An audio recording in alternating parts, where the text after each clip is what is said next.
Assalamualaikum warahmatullahi wabarakatuh. Saya Erin Desvita dengan NIM 12011327165, mahasiswi Fakultas Tarbiyah dan Keguruan Prodi Pendidikan Geografi kelas 2B, Universitas Islam Negeri Sultan Syarif Qasim Riau. Pada kesempatan kali ini, saya akan menjelaskan mengenai bentuk lahan asal marin pada mata kuliah Geomorfologi Umum dengan dosen pengampu Bapak Ismail MPD.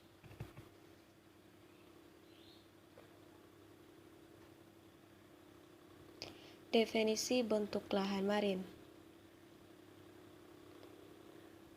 Bentuk lahan marin atau laut adalah bentuk lahan yang berhubungan dengan marin atau laut. Bentuk lahan ini merupakan bentuk lahan yang terbentuk oleh kerja air laut berupa gelombang dan arus, baik proses yang bersifat konstruksif atau pengendapan atau abrasi dan terdapat pada wilayah kepesisiran. Bentuk lahan ini kadang bergabung dengan fluvial yang bertemu lautan.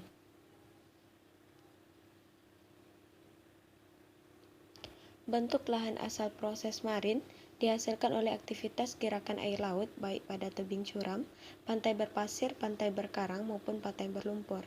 Aktivitas marin sering dipengaruhi oleh aktivitas fluvial sehingga sering disebut sebagai fluviomarin. Proses marin mempunyai pengaruh yang sangat aktif pada daerah pesisir sepanjang pantai. Bentuk lahan asal marin dihasilkan oleh aktivitas atau gerakan air laut baik pada tebing, pantai berpasir, pantai berkarang, maupun pantai berlumpur. Gerakan tersebut meliputi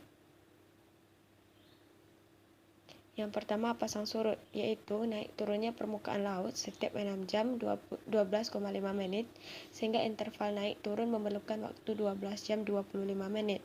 Pasang surut ini dapat menyebabkan erosi pada pantai, apalagi kalau bersama-sama dengan adanya gelombang ombak. Yang kedua ada arus, yaitu aliran air laut yang disebabkan oleh angin, perbedaan suhu air laut, dan lain-lain. Dan yang terakhir ada ombak. Ombak sesuai dengan arah angin dapat mengerosi pantai atau disebut dengan abrasi. Selain dipengaruhi oleh kedalaman laut, perkembangan bentang lahan daerah pantai juga dipengaruhi oleh yang pertama struktur, tekstur, dan komposisi batuan. Yang kedua keadaan bentang alam atau relief dari daerah pantai atau di daerah sekitar pantai tersebut. Yang ketiga proses geomorfologi yang terjadi di daerah pantai tersebut yang disebabkan oleh tenaga dari luar, misalnya disebabkan oleh angin, air, es, gelombang, dan arus laut. Yang keempat ada proses geologi yang berasal dari dalam bumi yang mempengaruhi keadaan bentang alam di permukaan bumi daerah pantai, misalnya tenaga vulkanisme, diastropisme, pelipatan, patahan, dan sebagainya. Dan yang terakhir ada kegiatan gelombang, arus laut, pasang naik dan pasang surut, serta kegiatan organisme yang ada di laut. Ciri-ciri bentuk lahan marin. Hentakan pada pantai yang tak henti-hentinya oleh gelombang dan pengikisan yang terus-menerus oleh arus membentuk garis tipis bentang alam yang unik. Geomorfologi asal marin merupakan bentuk lahan yang terdapat di sepanjang pantai. Proses perkembangan daerah pantai itu sendiri sangat dipengaruhi oleh komposisi dan struktur batuan, relief daerah pantai, proses-proses dari batuan, proses-proses internal atau endogen, aktivitas gelombang pasang dan arus sepanjang pantai, dan organisme. Pengertian pantai dan pesisir. Pesisir, coast, adalah dataran di belakang pantai yang tidak tergenang air laut tetapi mendapat pengaruh bahari. Batasnya disebut dengan coastline. Bentang alam pesisir dibentuk oleh pelapukan, oleh erosi sedimen, dan transportasi yang terkait. Yang kedua ada pantai atau shore, yaitu daerah yang terletak antara air pasang dan surut. Garis batas darat laut disebut dengan shoreline. Pantai dibedakan menjadi 4. Yang pertama yaitu pantai belakang atau backshore, yaitu bagian pantai yang letaknya di belakang pantai depan sampai garis pantai yang hanya tergenang air pada saat pasang besar, berasosiasi dengan berm, yaitu gundukan yang dibentuk oleh gelombang. Yang kedua ada pantai depan atau foreshore, yaitu bagian tergenang pada waktu air pasang sampai dengan air surut. Yang ketiga ada beach, yaitu sedimen di daerah pantai dibedakan menjadi lower foreshore beach, upper foreshore beach, dan backshore beach.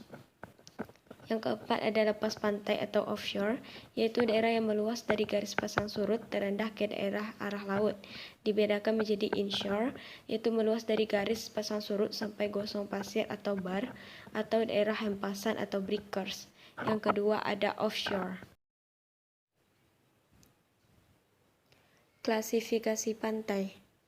Menurut Johnson, pantai dibedakan menjadi 4 antara lain. Yang pertama ada pantai tenggelam atau submergency shorelines, yaitu daerah pantai mengalami penurunan atau tergenang oleh air pada akhir zaman glasial, sehingga lembah-lembahnya tenggelam. Yang kedua ada pantai timbul atau emergency shorelines, yaitu pantai yang datar kemudian terangkat, daratan naik atau lautnya yang turun. Yang ketiga ada pantai netral atau neutral shorelines, yaitu tidak dijumpai tanda-tanda penurunan atau pengangkatan di daerah pantai. Yang keempat ada pantai campuran atau compound shoreline, semula merupakan pantai tenggelam yang terdiri dari beach, kemudian laut surut sehingga dasar laut muncul ke permukaan, atau pantai timbul kemudian tenggelam karena efisiensi daratan mencair. Sedangkan menurut Shepard, pantai dibedakan menjadi 2 kelompok, antara lain kelompok primer atau non-marine agency terjadi bukan karena proses marin, sering disebut dengan youthful coast. Terbentuknya karena erosi daratan, misalnya pantai ria dan fjord. Terbentuknya karena deposit dari daratan, misalnya rifle deposit coast, glacial deposition coast, wind deposition coast, post-extended bay vegetation. Terbentuknya karena aktivitas vulkanik, dan terakhir terbentuknya karena diatropisme, contohnya patahan dan lipatan. Kelompok sekunder atau marine agency terbentuk karena proses marin atau mature coast. Terdiri dari shorelines saved by marine erosion, shorelines saved by marine deposition, dan coral reef coast.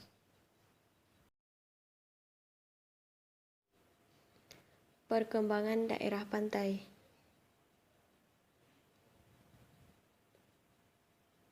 Yang pertama itu ada perkembangan pantai tenggelam, terdiri dari stadia awal atau early youth, ditandai oleh garis pantai yang tidak teratur, banyak teluk yang dipisahkan oleh daratan yang menjorok ke laut atau headland.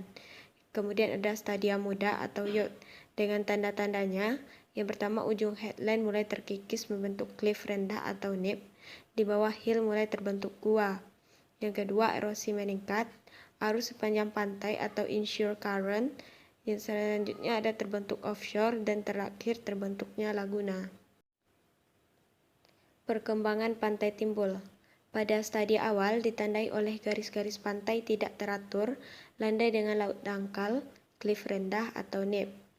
Pada stadia muda, memiliki tanda-tanda. Yang pertama, gelombang menggeruk dasar laut dangkal dan mengangkatnya ke zone surf, membangun offshore bar. Kemudian offshore bar muncul membentuk laguna, dan pengendapan di laguna membentuk lagunal plain, atau offshore bar mulai dirusak gelombang. Pada stadia dewasa mulai terbentuk relief rendah, gelombang langsung ke darat karena offshore dirusak dan laguna terendapi. Sedangkan pada stadia tua, erosi lanjut sehingga headland terpotong. Hasil kikisan gelombang diendapkan di teluk-teluk kecil yang menyebabkan garis pantai itu lurus. Bentuk topografi pantai.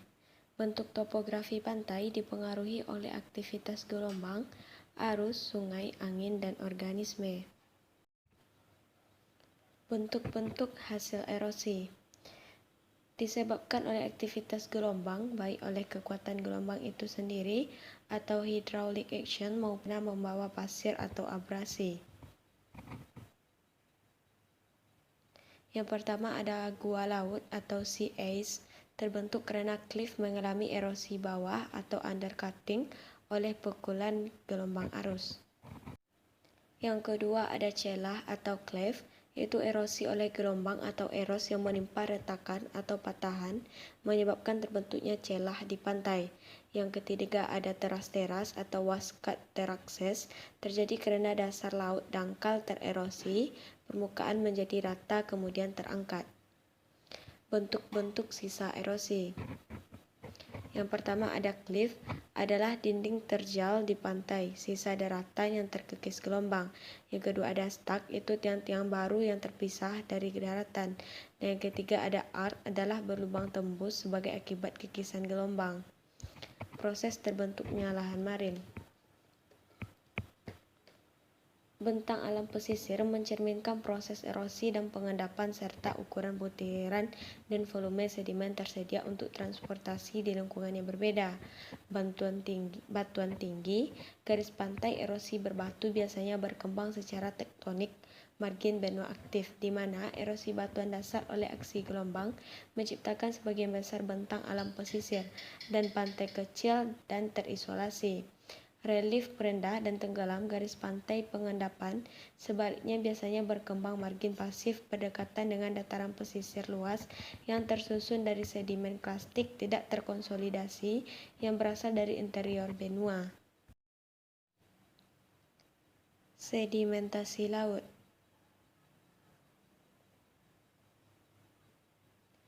Berbagai mekanisme membawa sedimen ke pantai dan lingkungan laut, dan campuran proses tertentu yang mengirim, menyimpan, dan menghilangkan sedimen menetapkan anggaran sedimen untuk lingkungan pesisir dan laut tertentu.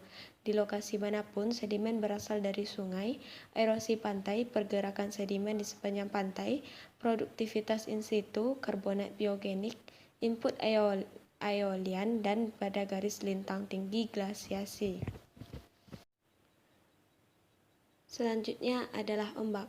Ombak adalah gelombang yang terbentuk oleh angin yang bertiup di atas permukaan air. Turbulensi dalam aliran udara menghasilkan variasi tekanan pada air yang menyebabkannya setelah terbentuk gelombang mempengaruhi aliran udara dan sebagian dapat bertahan sendiri. Energi ditransfer dari angin ke air di dalam area pembangkit gelombang. Jumlah transfer energi tergantung pada kecepatan angin, durasi angin, berapa jumlah angin bertiup, dan pengambilan tingkat air di mana angin bertiup. Gelombang laut terbentuk oleh angin di dalam wilayah pembangkit. Mereka sering memiliki lambang pendek dan penampang curam dan tidak teratur.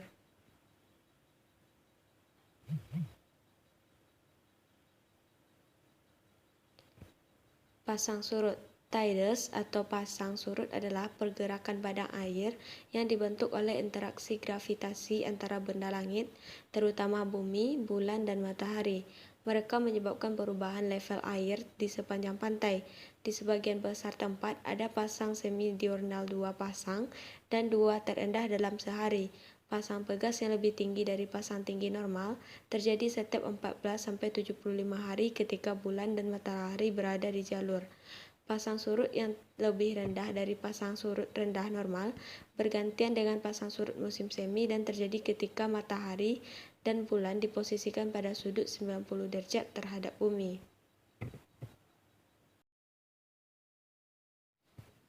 Bentuk organisme. Yang pertama, terumbu karang atau coral reef, yaitu pantai atau pulau yang tersusun dari karang sebagai akibat aktivitas organisme polips atau ganggang kapur.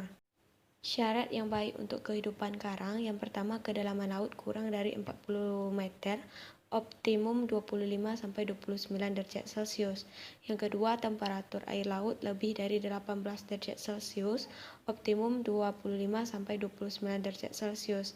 Kadar garam air laut 1:33%, sirkulasi air cukup tetapi arus tidak terlalu kuat, dan air laut jernih sedikit berlumpur, banyak mengandung kalsit. Klasifikasi karang menurut Maxwell 1968. Yang pertama, terumbu karang samudra atau oceanic reef yang dapat dibedakan menjadi koloni embrionik, terumbu karang atau fringing reef, terumbu karang penghalang atau barrier reef, dan atol. Yang kedua, terumbu paparan atau shelf reef dibedakan menjadi koloni embrionik, terumbu rataan gelombang atau platform reef, terumbu laguna rataan atau lagun platform reef, terumbu rataan gelombang memanjang atau elongated platform reef, terumbu kaspet atau kaspet reef, terumbu aspron campuran atau composite aspron reef, terumbu cincin terbuka open ring sea, terumbu jalan terbuka open mesh reef, terumbu cincin terbuka closed ring reef, terumbu jalan tertutup closed mesh reef, dan terumbu sumbat atau raised reef. Pantai bakau di daerah tropis bakau atau mangrove berfungsi beradaptasi dengan air asin sehingga banyak dijumpai pada mingtakat pasang surut.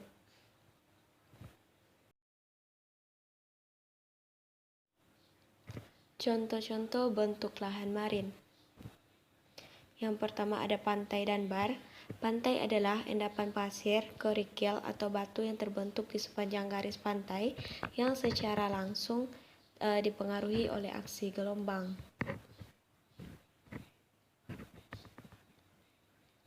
Pantai terdiri dari beberapa zona paralel pantai yang berbeda antara rata-rata air rendah yang lebih rendah dari rata-rata ketinggian lebih rendah dari 2 ketinggian air rendah setiap hari pasang surut, dan bukit pasir pantai tebing laut atau vegetasi permanen. Selanjutnya ada spits, tidal deltas, dan barrier island. Yang pertama spit. Spit adalah pantai endapan sedimen paralel yang terhubung ke daratan di suatu ujung. Spit ditemukan di banyak garis pantai termasuk di danau pedalaman besar.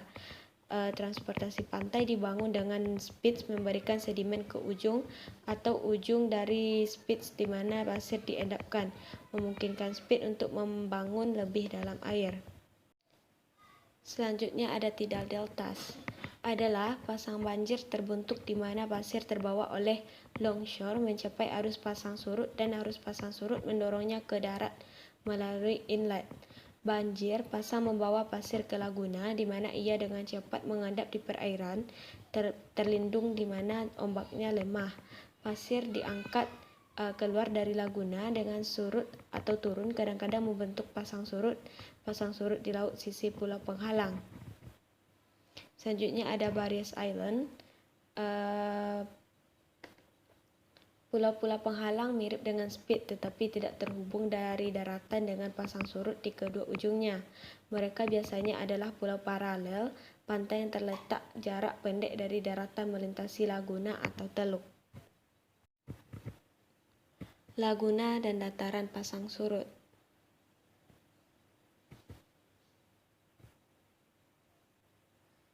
Laguna adalah sebagian badan air pantai yang tertutup sebagian di Teluk Bintuni sisi Spits ke darat, pulau penghalang dan terumbu. Dataran pasang surut adalah area pengendapan dalam zona intertidal, lanskap antara rata-rata pasang surut dan tingkat pasang surut rata-rata.